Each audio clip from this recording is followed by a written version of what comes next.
So much for having me here today. I am the pre-law advisor for the university. I went to Rhodes College in Memphis for my undergraduate degree, and then I went to the University of Tennessee at Knoxville for my law degree.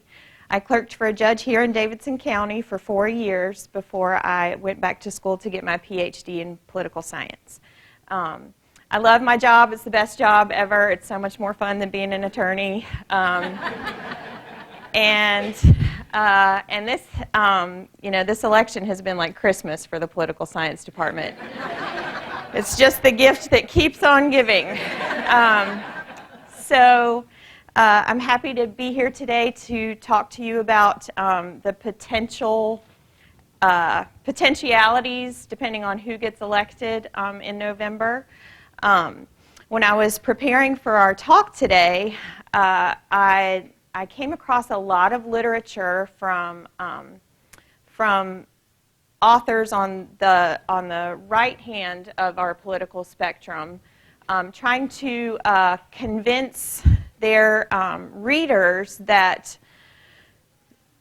even if they don't support Trump as their candidate, that the sky is going to fall if Hillary Clinton were elected, because of the Supreme Court vacancies that are potentially going to come about during the first 4 years of whoever's elected's tenure. And that lots of writers were saying that actually the court composition is what is most at stake in this election. I think that's a little bit alarmist. I don't think that this particular president is going to, change the trajectory of American constitutionalism by appointing certain nominees to the bench. But there are some public policy issues that will inevitably be on the Supreme Court's docket in the next couple of years. And so we can talk a little bit today about where Secretary Clinton is in terms of projections on who she might nominate, where Mr. Trump is in terms of his list that he disseminated early in the campaign season. We can talk about some potential issues that are going to arrive on the court's desk in the next 4 years, and then I'm happy to answer any questions that you all might have. So, Decision 2016. So, I figured we might have some veterans in the house and that you might recognize the USS Constitution. So where the direction comes from in terms of the relationship between the executive branch and the judicial branch is actually set out in Article 2, which is the article that talks about the executive branch specifically. What does Article 1 talk about? Congress, the legislative branch. Article 3 talks about the courts, right, the judicial branch. So Article 2 is the branch that's dedicated to a discussion of the executive branch and sets out the constitutional mandates. Here's my handy pocket constitution. It is old enough to drink now, so I hope that everybody has a pocket constitution. I think it's important to have one in your car at least, if not in your pocket. But Article 2, Section 2, Part 2 says specifically, all right, sorry guys, I should have marked this. Okay, he shall have power, it might just be she, shall have power by and with the advice and consent of the Senate to make treaties, provided 2/3 of the senators present concur, and he shall nominate, and by and with the advice and consent of the Senate, shall appoint ambassadors, other public ministers and consuls, judges of the Supreme Court, and all other officers of the United States whose appointments are not herein otherwise provided for, and which shall be established by law. Really, that's it in terms of language that connects the executive branch to the judicial branch. He shall have the power to appoint Supreme Court justices, and then those justices shall take their seats with the advice and consent of the Senate. Article 3, which talks about the judicial branch, tells the court what their jurisdiction shall be, but basically gives a blank check to Congress in terms of how the court shall be constructed, how the federal circuit shall be distributed. So Congress is really like the pivotal power player in terms of how our court system is set up. If it were to ever change, it would be by congressional legislation. So the relationship between the executive branch and the judicial branch is one that absolutely depends upon the cooperation of our legislative branch. And as we've seen since the passing of Justice Scalia, we've had an unprecedented amount of time between the nomination of Judge Merrick Garland and the present. This political stalemate in the Senate that is stopping his hearing is not the norm in our country's judicial history. There's both statutory language that directs the Senate to provide their advice and consent. That language in Article 2 indicates that that's the Senate's responsibility.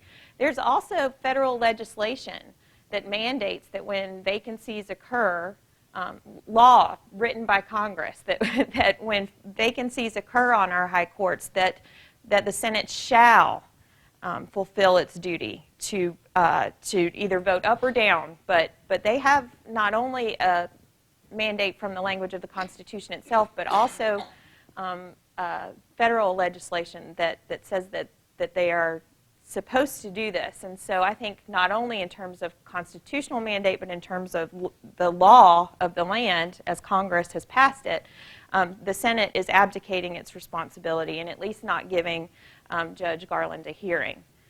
Did you have a question?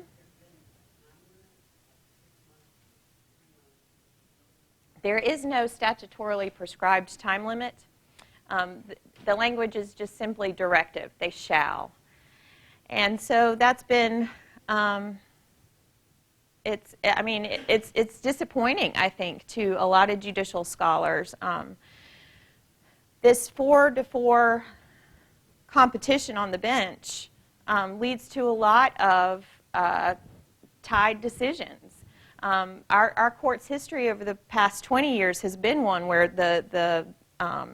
a plurality of decisions have been 5-4 decisions that break down on ideological lines. And so when we have these 4-4 voting blocks and there's not a tiebreaker because there's no one in that ninth seat, does anybody know what happens to the cases where we have 4-4 ties? Right. It goes back to the lower court decision. Whatever that court decision was stands. And so I would project that we're going to see more of that until we get the court fully staffed. So that's a good segue into our next slide, which shows you the current vacancies. This was as of this morning, the vacancies on the federal court. So right now we have 13 vacancies on the United States Courts of Appeals. There are 13 of those. We have 79 vacancies on our district courts. Tennessee has 3 districts, our grand divisions. So when a decision gets appealed from this district court or the trial court level, it goes up to the Court of Appeals. They make the bulk of the decisions. They're the workhorses of the judicial branch, or the district courts, as far as federal law is concerned. You know, we have a federalist system where we have a state court system. I see Chancellor McCoy is in the house. She was in the courthouse when I was there.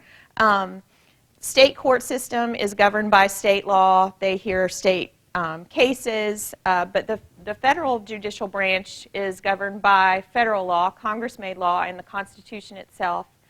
And so any trial that's going to come about in the federal system starts at this district court level, and they make the bulk of the decisions. If a party is not happy with that decision, then they can appeal it up to the Court of Appeals. And of course, you see the glaring one vacancy on the United States Supreme Court. So whoever is elected in November is going to have the opportunity, at least, to fill 100 of these judicial vacancies. They're also going to have the opportunity to nominate a lot of folks, right? This 59 folks being nominated for 100 seats means that we still have a lot of nominations to make. So there will be the opportunity for our next president to have a profound effect on our federal bench. Yes, sir? That's a great question. He said, is Tennessee, are any of our U.S. District Court seats empty? And I should have researched that before I came in this morning. I do not know. I know that we just recently had one of our seats filled. The Middle District of Tennessee, Waverly Crenshaw, was actually made his way through the process, but in talking with him this summer, it took him 3.5 years from the time his name was submitted until he was finally confirmed. So it's clearly a long, hard process from the time of nomination to actually receiving your seat. Yes, sir? I read the other day where Senator McCain said that anybody that Hillary nominates is going to get stonewalled. So is there a remedy to go against the Senate? And if so, what is that and who would do it? So at least for the Supreme Court position, you have to have the Senate's cooperation. Now, sometimes in these lower court appointments, we can wait until Congress is out of session. And the president, in the past, has had the power to appoint some folks, particularly when there's, quote, a judicial emergency in a specific district, so that they can at least get the ball rolling in terms of picking up the slack of that particular district. But it's definitely going to take the advice and the consent of the Senate to have someone seated for the United States Supreme Court. There's really no constitutional way to work around that. What I would say is that, and federal law, then somebody should be accountable for that. well, I mean, there are a lot of seats open, right, in November on the Senate. There are a lot of very hotly contested races in some of our swing states. And, you know, the attorney, no, this is really a constitutional law issue where we have to have the cooperation of the Senate. But we could potentially, I mean, the Senate could potentially be flipped. Potentially we could see a Democratic majority on the Senate, which would obviously help Secretary Clinton if she were to be elected president. So, you know, it's not just the presidential race that carries so much weight this time. It's all the down ticket voting as well. And so there's I think, particularly given the unpopularity of Mr. Trump with tried and true Republicans that, you know, have disavowed him, a lot of the down ticket votes for the Republican Party may suffer as a result. Who knows? But that's a potentiality too. So I mean, but that's the story. We have to have the cooperation of the Senate in order to fill this 9th seat on the United States Supreme Court. Yes, sir, and then yes, sir.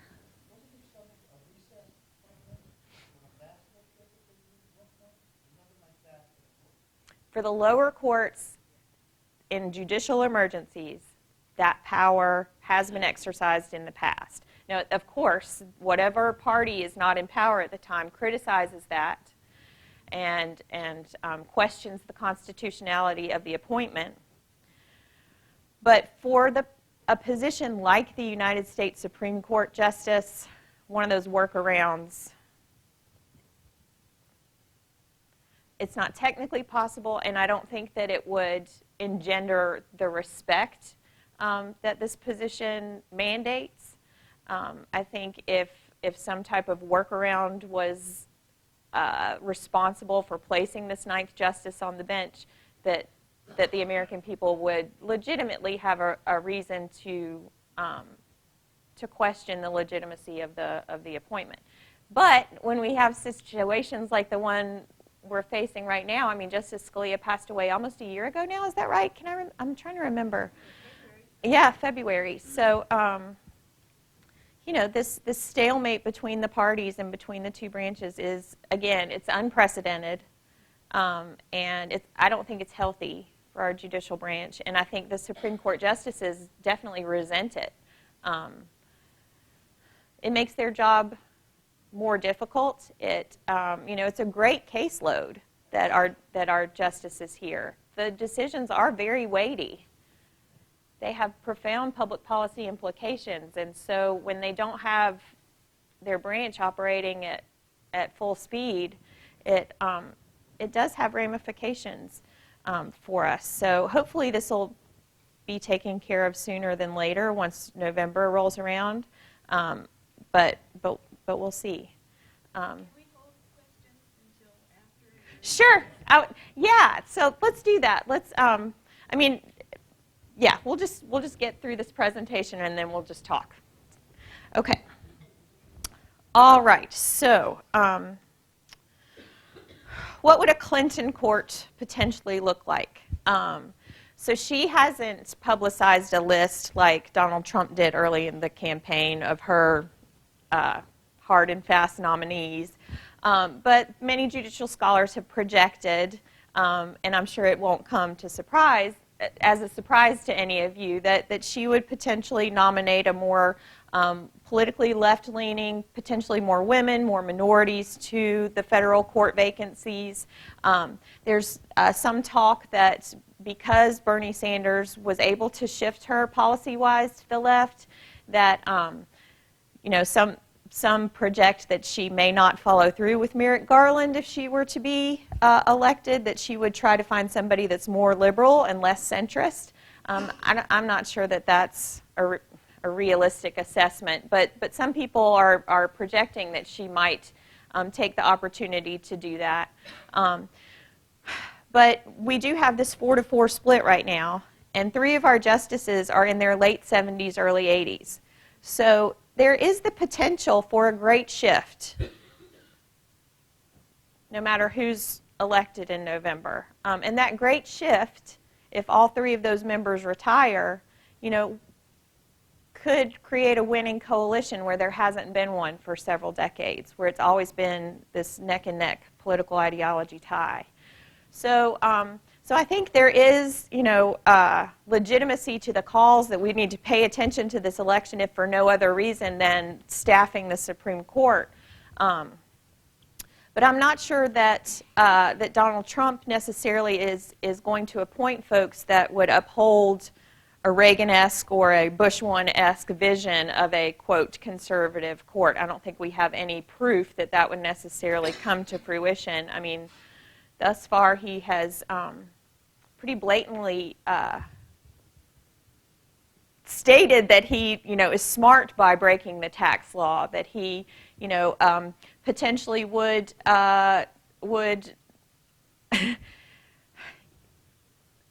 so many things I can't.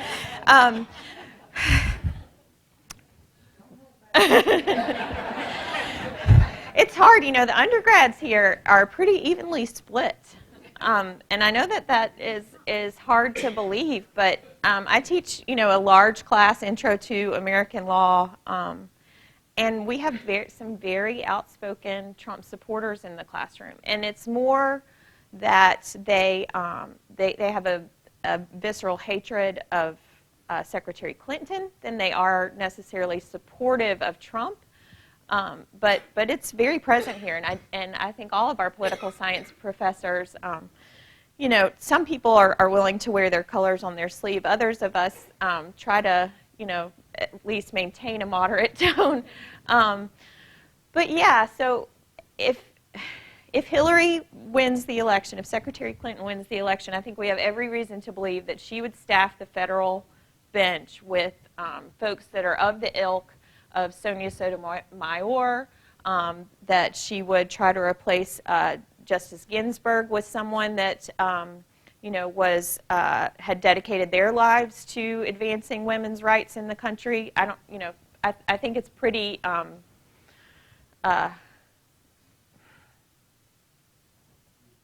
reasonable, obvious to think that that's the direction that she would move in terms of federal appointments to the bench.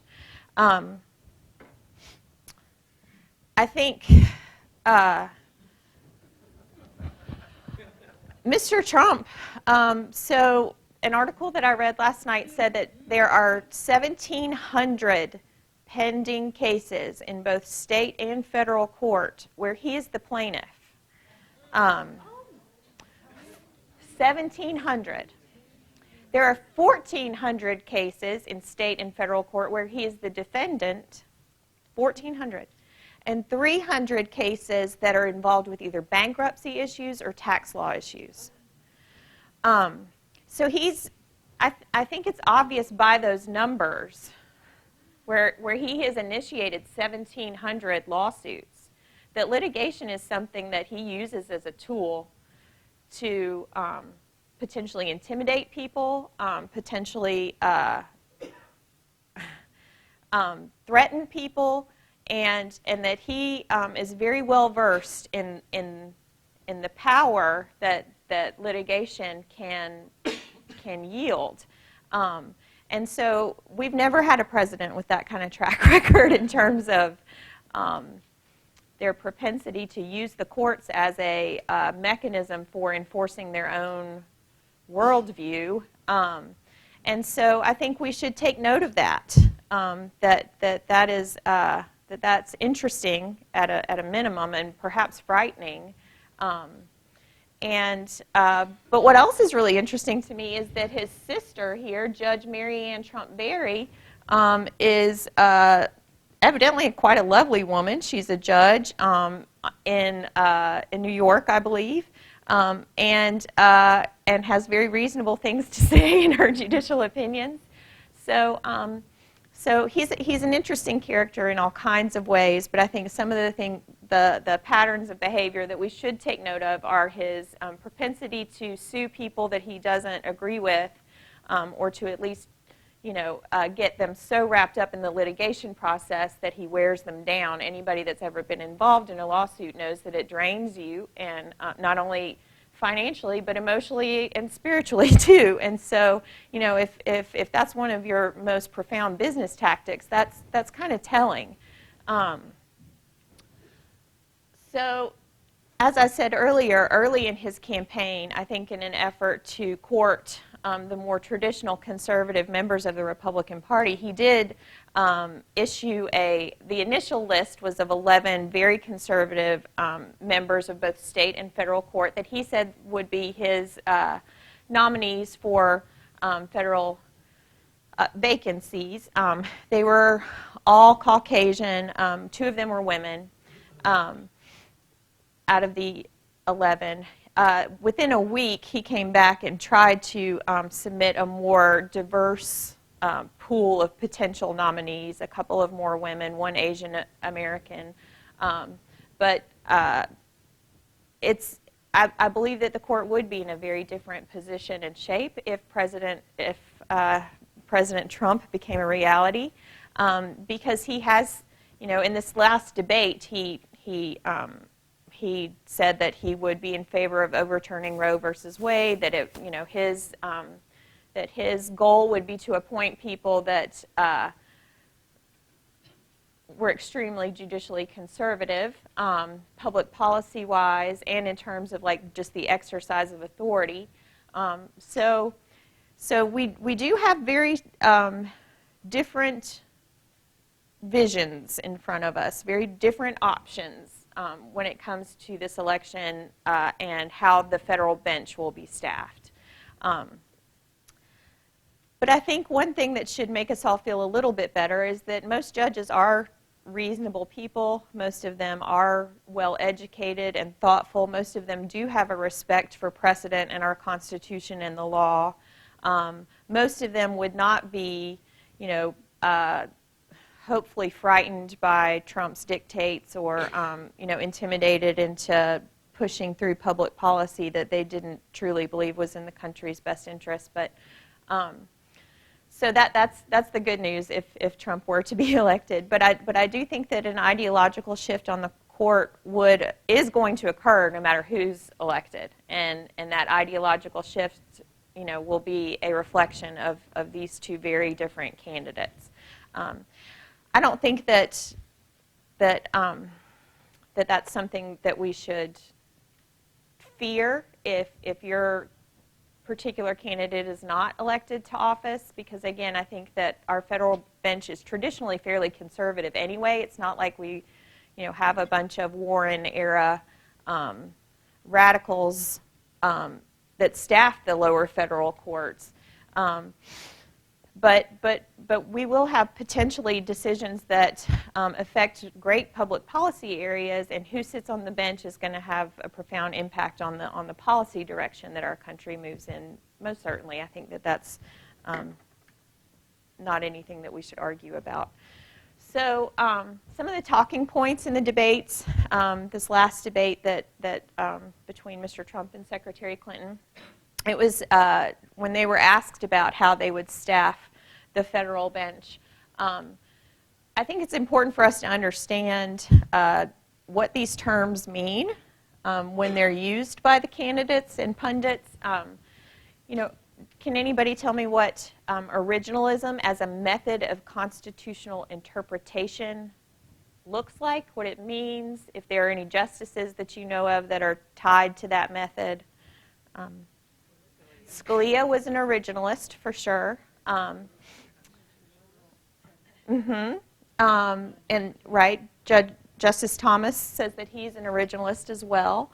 Alito says that he is an originalist. And what that essentially means is they look at the four corners of the document and see it as a bound instrument, and that the directions that they are to follow come from the Founding Fathers themselves.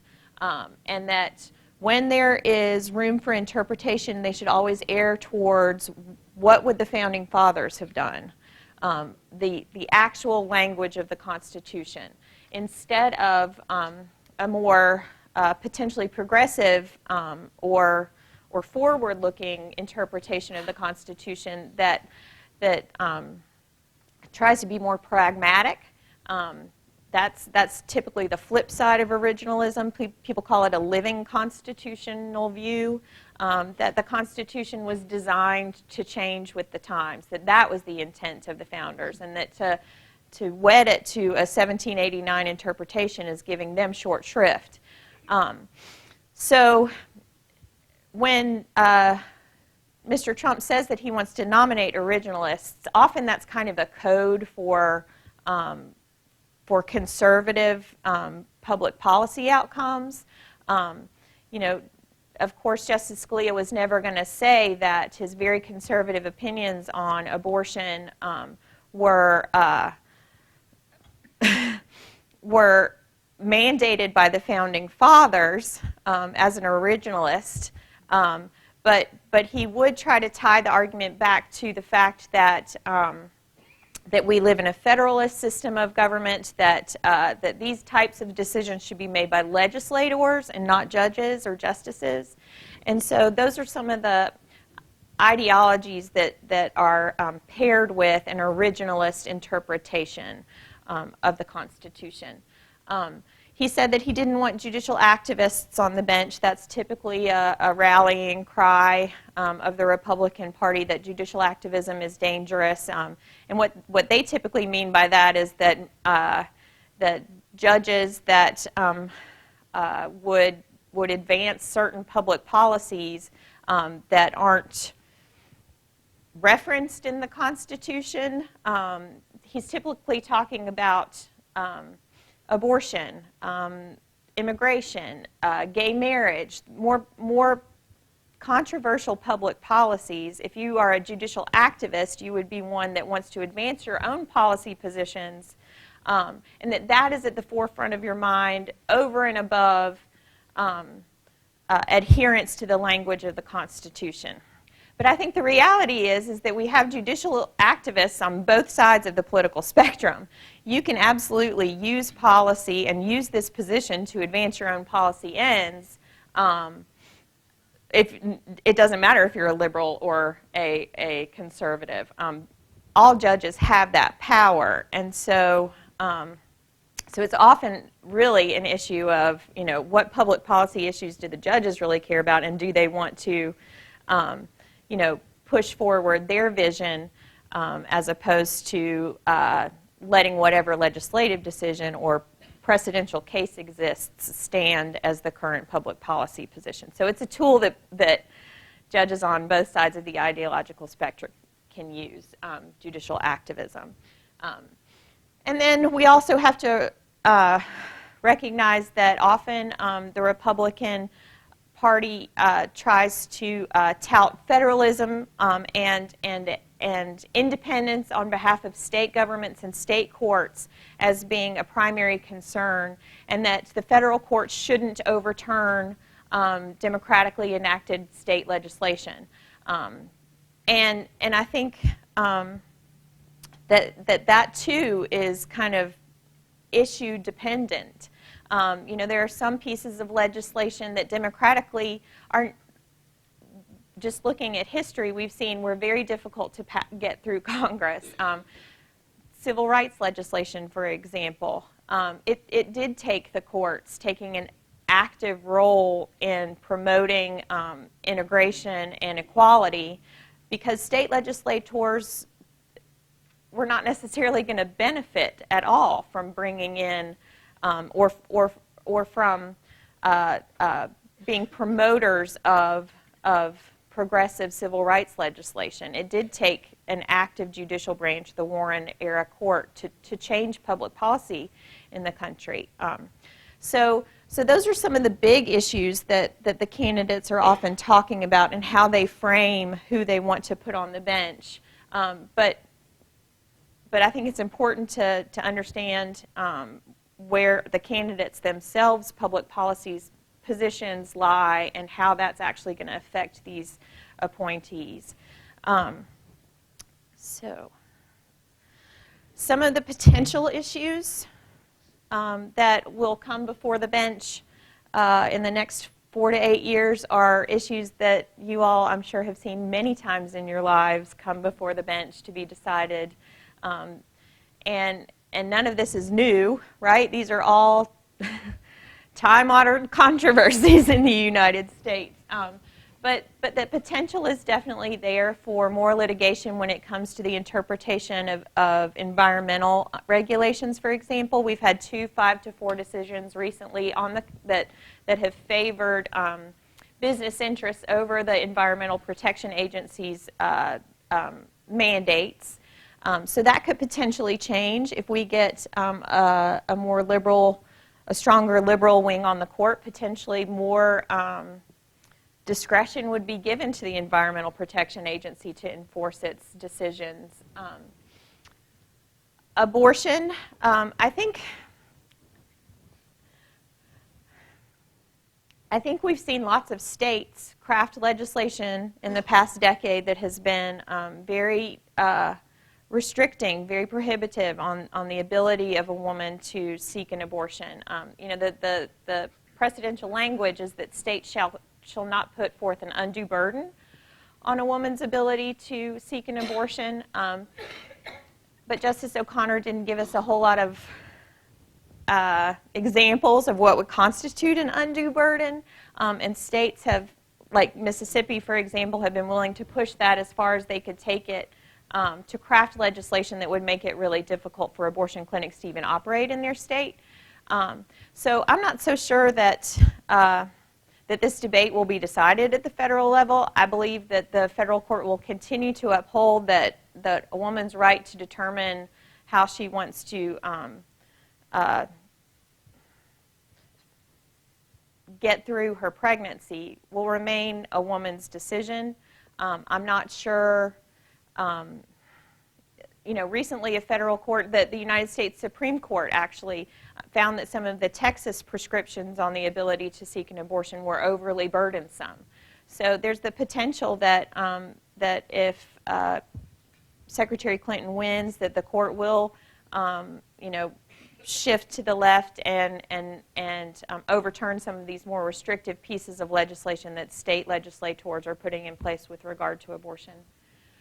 Of course, a great rallying cry is gun control, and that was talked about at length in this last debate.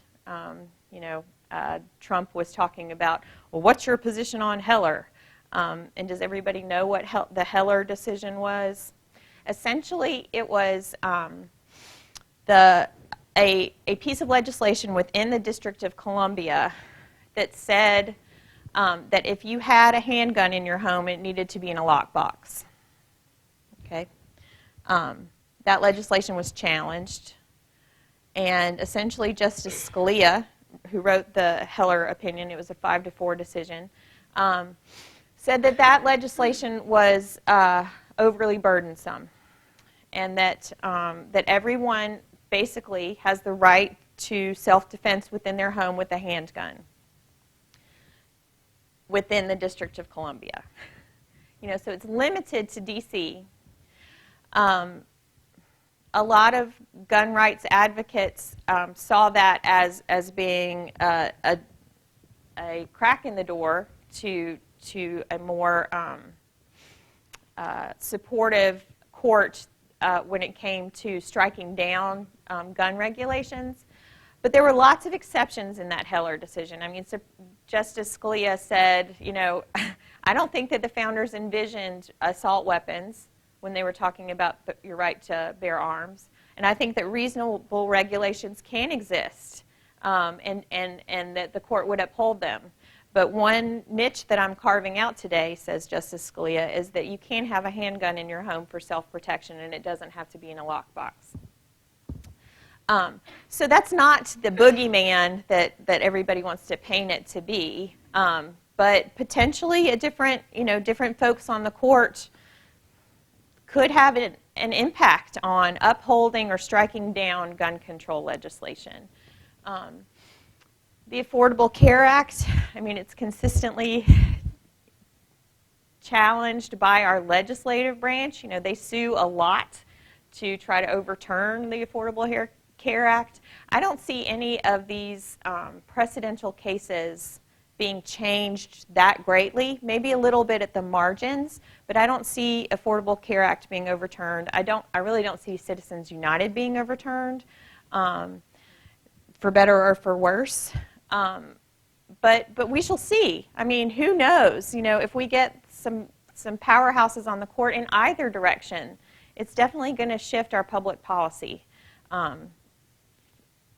And it remains to be seen what that shift is actually going to look like. So I don't know how much time I have left with y'all, but at this point I'm happy to answer your questions. You didn't cover immigration. What would be the whole premise on both sides? So, yeah. So with regard to immigration, she was asking, well, what do you think might happen with like the DACA legislation? These executive orders, essentially, that President Obama signed to, give people extra time to seek their citizenship, to incorporate the children of illegal immigrants into our country, to give them the opportunities to attend public schools, public colleges, etc. Immigration is such a tricky issue, right? It's up to the feds. The feds have control of immigration, not state government. That's been determined by the Supreme Court. Looking at Jan Brewer's Arizona legislation, they struck down most of it because per the Constitution, it's the federal government that has control of immigration policy, not state government. But that rubs a lot of state governments the wrong way, right? Because we're constantly in this state of stagnation with regard to immigration policy at the federal level. We can't make any decisions. And so you can see why states like Arizona or Florida or Texas do get fed up with the inaction in Congress and do want to craft legislation that they think is in the best interest of their states. But the reality is that even in our federalist system, it's clear per constitutional mandate that the states are not in control of immigration policy. And we see that time and time again when state legislation is challenged in the federal courts. The courts are always going to say, the U.S. Constitution is the supreme law of the land, and when your state statute runs afoul of the rights and liberties that are guaranteed in that document, then we're going to strike it down. But even President Obama, had to say, look, I can't get any traction from Congress. I have to take these executive order steps myself without help. I would have a lot more, all of this policy, the DACA and the DAPA, the executive orders that try to extend amnesty to the children of immigrants or extend, more time to the parents of United States citizens that want to come in and work here in the United States and exercise more civil rights and liberties. It was just a no-go in Congress, and so he took the extraordinary step of creating executive orders to try to shape public policy. And the Supreme Court ultimately, struck much of that, the DACA, down. So I mean, I think, if you take away one lesson from today is that whoever is the next president is going to be shaping public policy through the courts. And what direction that policy moves in is inevitably tied to the political ideology of whichever candidate finds themselves in the White House. Yes, ma'am, and yes, sir. When Merrick Garland was nominated, it was speculated that he should have been with McConnell will then hold hearings with Garland to avoid a more left-leaning judge getting on the court. Do you agree with that?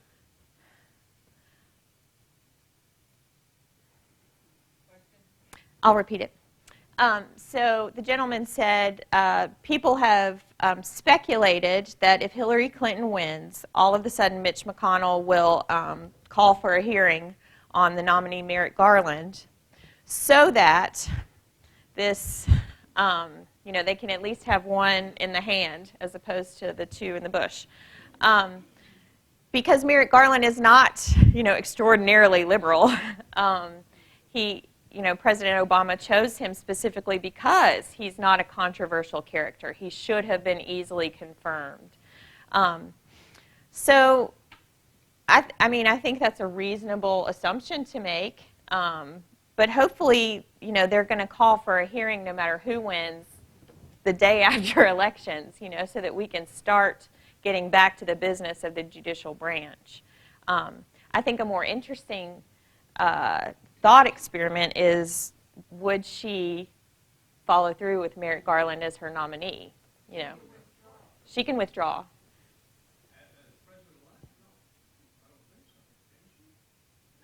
Not until she was inaugurated. Right. So, potentially in January, if Mitch McConnell didn't call for the hearing. So, right. So much is up in the air. It's an exciting time.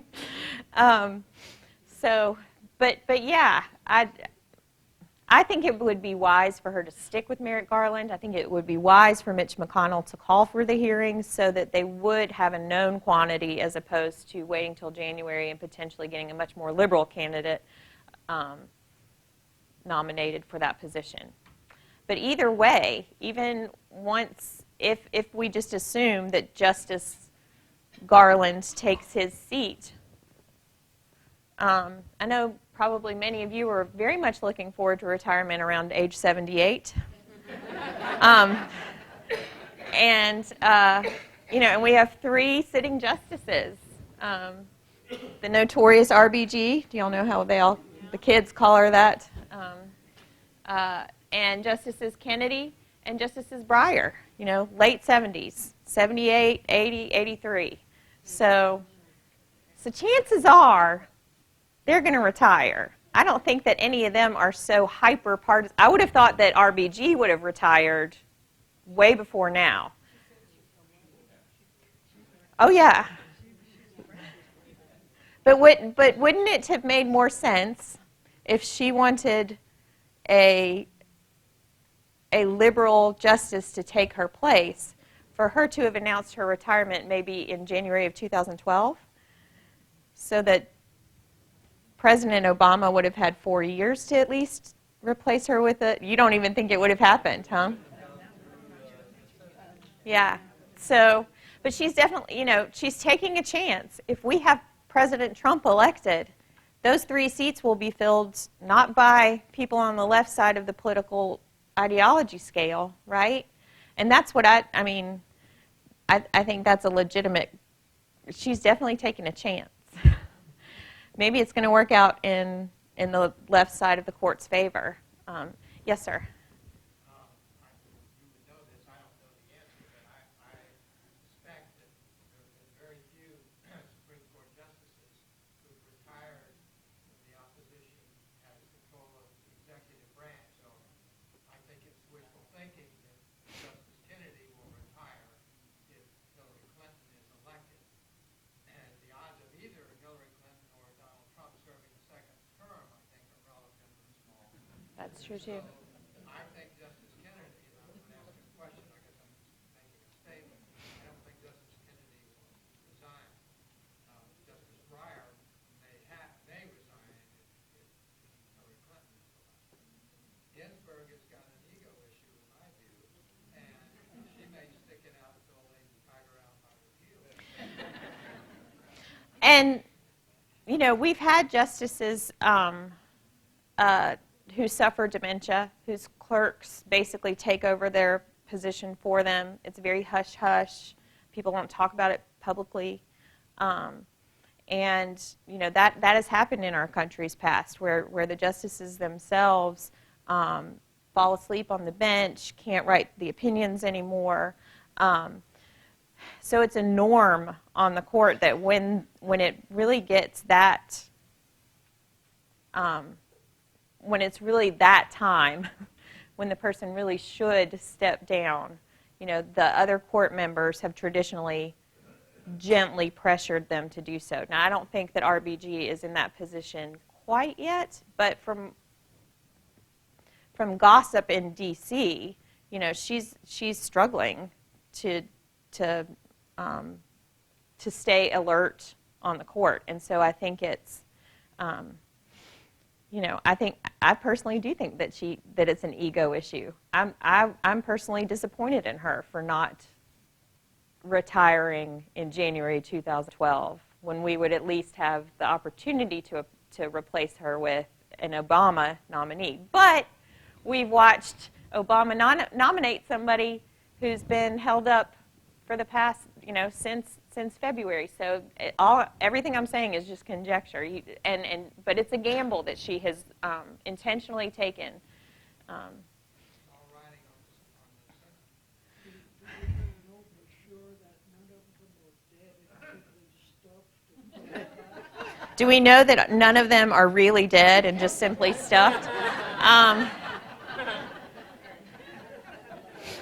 I think so. But there are stories from the 20s and 30s of justices that whose clerks essentially just took over the position for them, or whose wives took over the position for them. Right. So yeah. So let's hear from somebody on that side of the room. Yes, ma'am.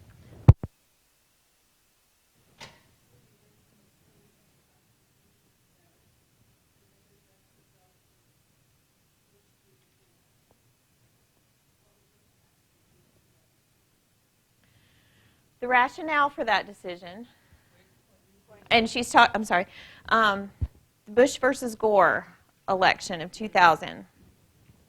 Hindsight's 2020, right? It's ironic, the justification for the decision. The justification is that per election law, time was running out, and it was time. It was basically a timing issue. But the 5 conservative members of the court found that the call for the recount in Florida,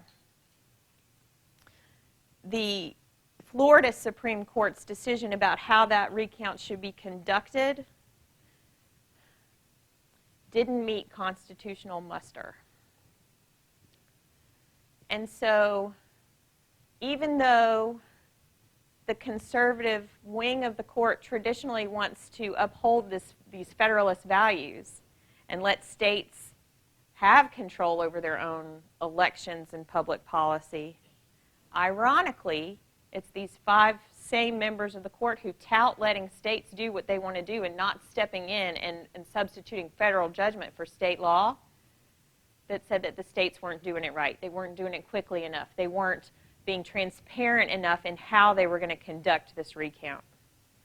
And so the federal bench substituted its judgment for the Florida State Supreme Court's judgment, which is very antithetical to a court or an outlook on how you're supposed to make your decisions as a Supreme Court justice that ties itself to an originalist interpretation where you're supposed to respect the state institutions, the state.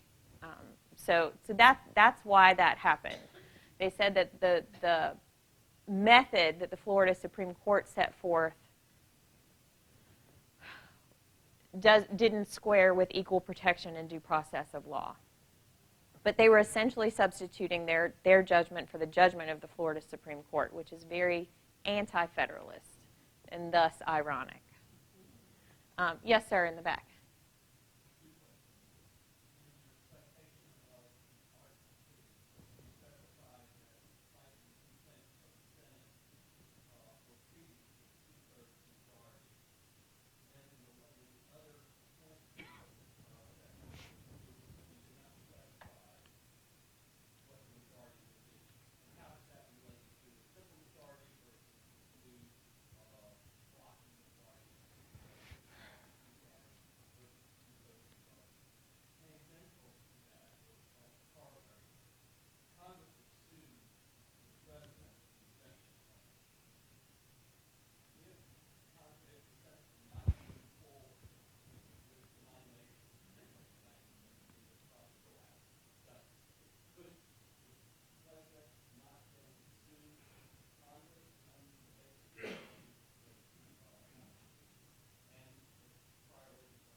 So with regard to your first question, the confirmation of the Supreme Court justice is a simple majority.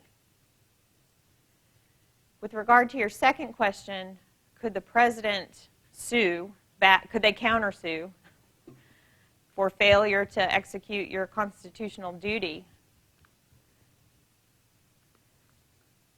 Technically, maybe. I mean, a good lawyer is always going to tell you maybe. It depends. I'm not sure that, I think what holds the executive branch back from using litigation as a tool is just respect for the separation of powers. Clearly, that respect is not being emphasized by the legislative branch, who continues to litigate, to use the courts to try to overturn democratically enacted policy. Again, it's great irony, right, that the Republican Party, who says that the courts should not be in charge of making public policy decisions, that they should only interpret the law, they should only play the role of umpire,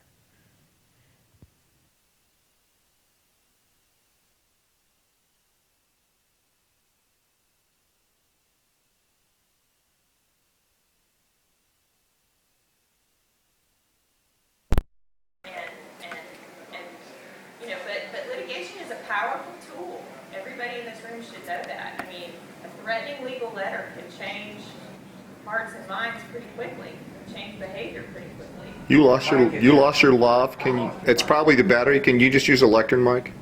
Sure.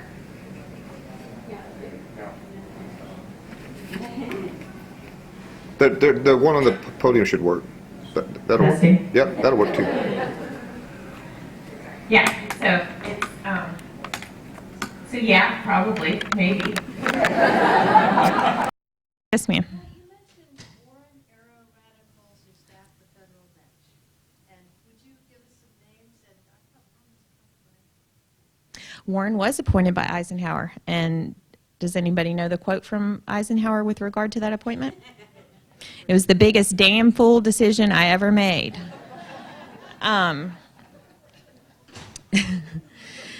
It's true.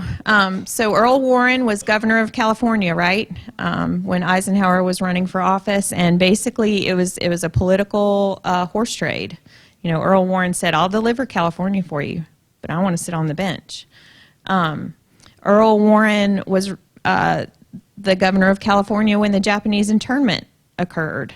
And in his memoirs, he says that much of his decision-making was in an effort to atone for that. That he saw the great power that could be wielded by the United States Supreme Court in changing public policy dramatically, dynamically, particularly when our legislative branch refuses to do anything. And so I don't think I think when you look at decision-making by the court over time, I don't think it really is too dramatic or hyperbolic to say that his term as chief ushered in great public policy change, sea change. Of course, lots of people wanted to impeach Earl Warren at the time, but right, it's not like Brown versus Board was a 5-4 decision. It was a unanimous decision. He was a great politician. You'd have to be governor of California.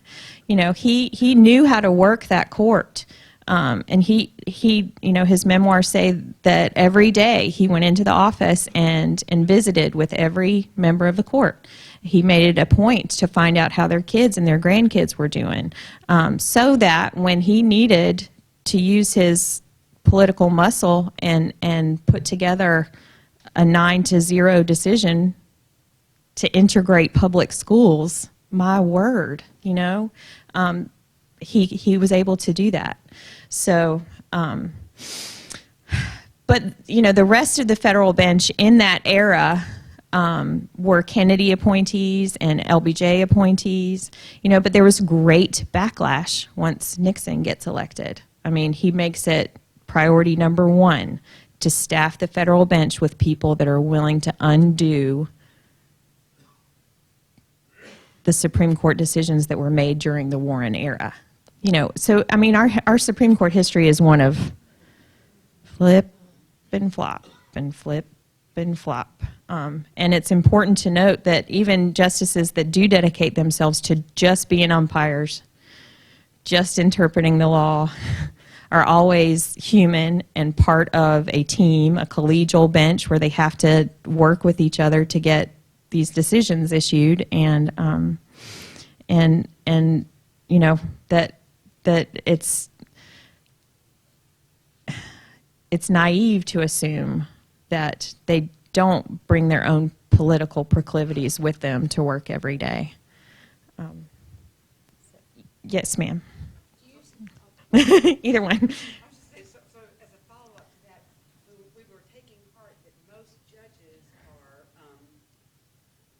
Reasonable. reasonable, but theoretically, you don't have to appoint a judge. So if Right. Are you saying so that we could just leave it with all of these vacancies, or? no. So if you're worried about who is going to be appointed, and we're only considering judges, then they could appoint a governor. They could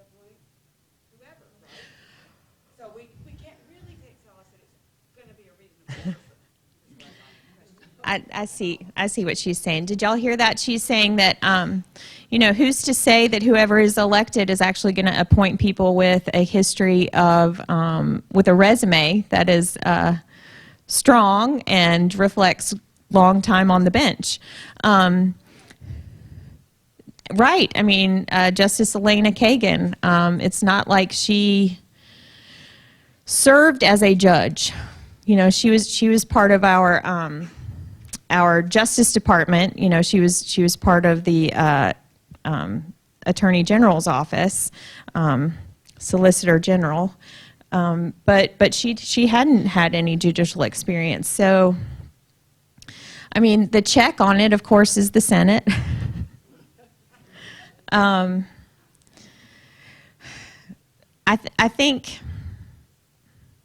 think people that truly don't have what it takes to become a Supreme Court justice. Do y'all remember when Bush Jr. nominated the Harriet Myers? I mean, everybody was just kind of like, "Come on, she really does not have the experience." So I think so we have to assume that the Senate's going to be reasonable. But all of these assumptions, I mean, you're right. It's there's nothing in the Constitution that mandates that whoever's appointed to this position must have judicial experience. In fact, isn't there a movement saying that you want a little broader life experience than all Ivy League educated judges? That would be an asset. It's a tough call, right? I mean, we have Vanderbilt law students that go to clerk for Supreme Court justices, but they're few and far between. Most of the Supreme Court clerks come from Harvard or Yale.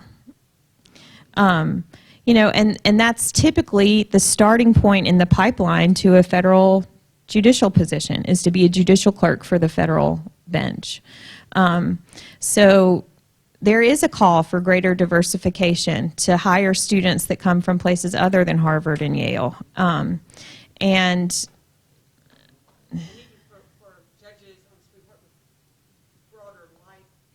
for judges on the Supreme Court with greater life experiences. I mean, like Justice Sotomayor said, I am not your typical waspy male. I come to this position with, experience growing up in the inner city Latin American neighborhoods in New York. So, and she's proud of that. And I think it does deepen the bench, right? It does. Having diverse background experiences does deepen the bench. But she also went to an Ivy League law school, and there's a long tradition of our justices coming from financially influential families, from attending Ivy League institutions, and so, we have to ask ourselves, what do we really want our bench to look like? And I think when most people answer that question, they want people who engender respect, people who are thoughtful, people who did well in law school, people who, have lots of judicial experience. And sometimes, when you just look at the reality of the situation, the students that get into these Ivy League law schools typically were the ones that worked so hard in undergrad to get into these schools. And, and it is every lawyer's dream to sit on the United States Supreme Court. So how you get that diverse bench, President Clinton did it for sure. President Obama prioritized nominating more people of color and women to the bench. But the pool that they have to choose from typically is an Ivy League pool. So for better or for worse. Yes, sir.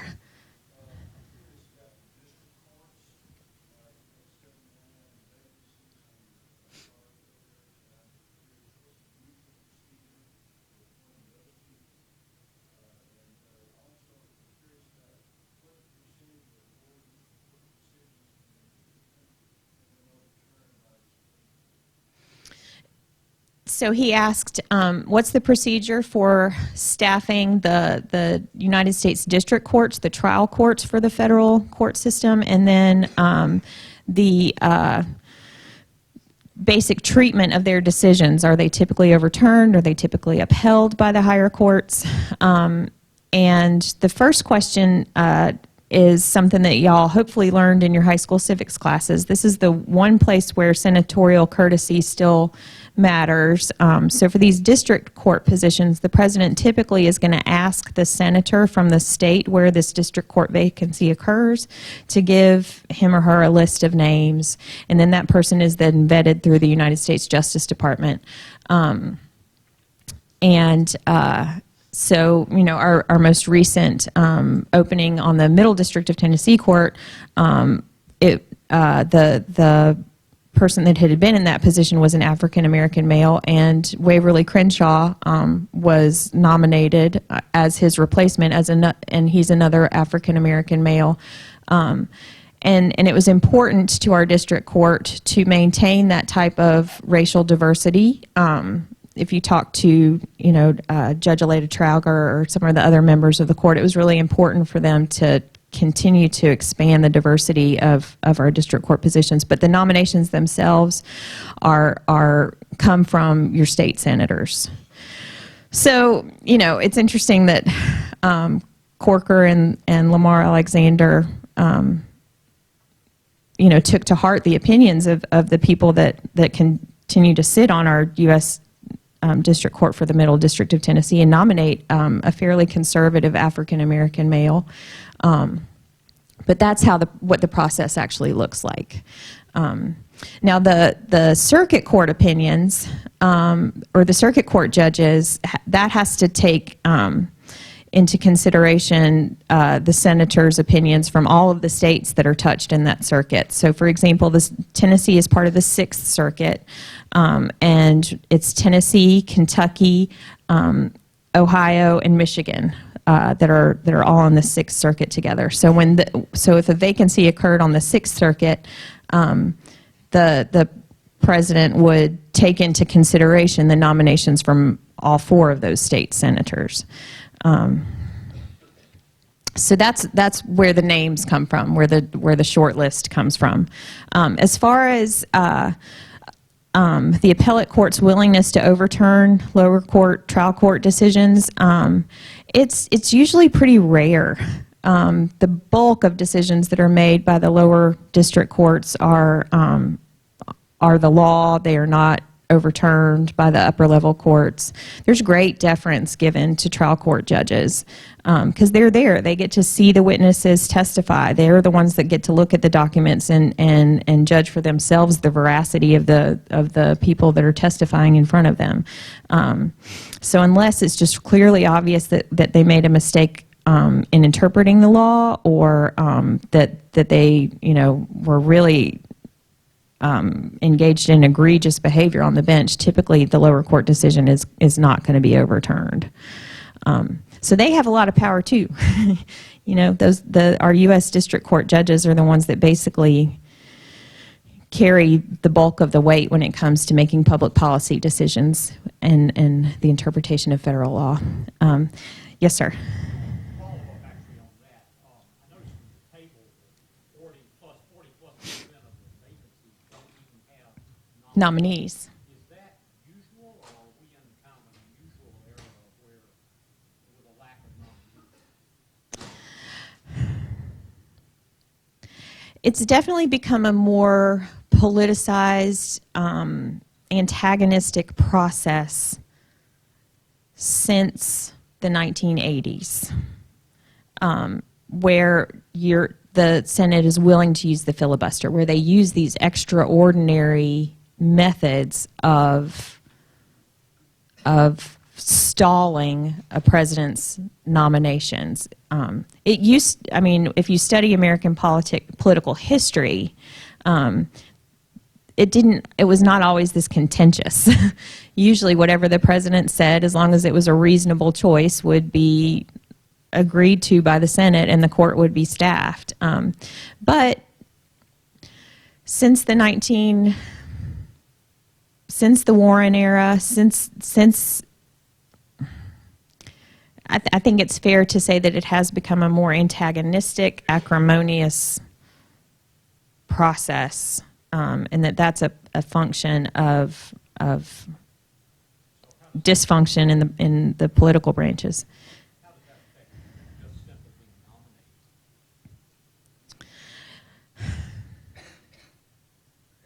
nominated? I would think that when these vacancies occur, that that pragmatic presidents are going to look and see, okay, where is this vacancy occurring? If I'm a liberal president, potentially, and there's a vacancy on a more liberal, left-leaning circuit court, maybe that's not going to be my priority to change the makeup of that court. I think it's probably pretty. I would think a lot of strategy actually goes into which positions you want to fill first. But I don't know. That's a great question for Dave Lewis. Have y'all heard from Dave Lewis? He's our presidency scholar upstairs. Okay. Yes, ma'am. I'd like to know about the money.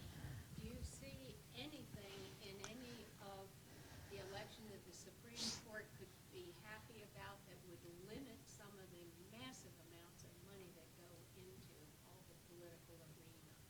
Because so many corporations, so many PACs, so many everything, it just seems like it is totally out of hand. Do you see them ever being able to agree to limit anything? It seemed like the sky was the limit.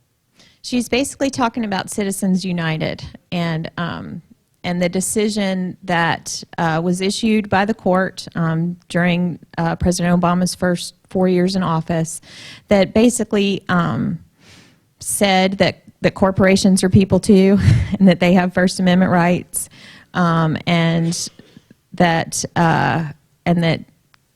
campaign spending legislation that would limit the power of these corporations to spend money where they want to spend money was unconstitutional on a First Amendment basis. I mean, there's always talk, there's always petitions online to overturn Citizens United, because there is an inherent danger in unlimited funding by outside groups to have great weight in our election cycle. I think you can take heart in the fact that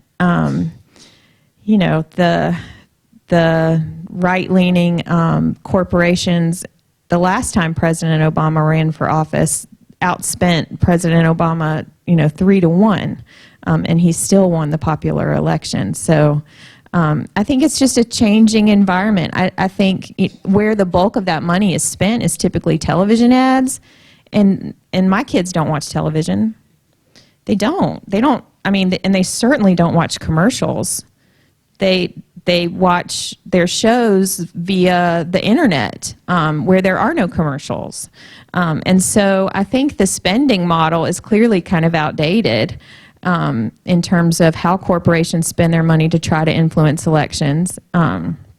So whether or not the Supreme Court, I think the justification for the decision that basically when you spend money, that's an expression of your political proclivities, and you have a First Amendment right to support whatever political ads you want to support. I think that's something that most judges would respect and agree with, but actually overturning the when you have democratically enacted bipartisan legislation that tries to rein in campaign spending and then the court overturns that, that's what gets people's feathers ruffled. So, Congress could craft new legislation, new campaign finance legislation. Technically they could, but whether it would actually, pass in today's political environment is a different question. Well, it looks like we're out of time, so thank you so much.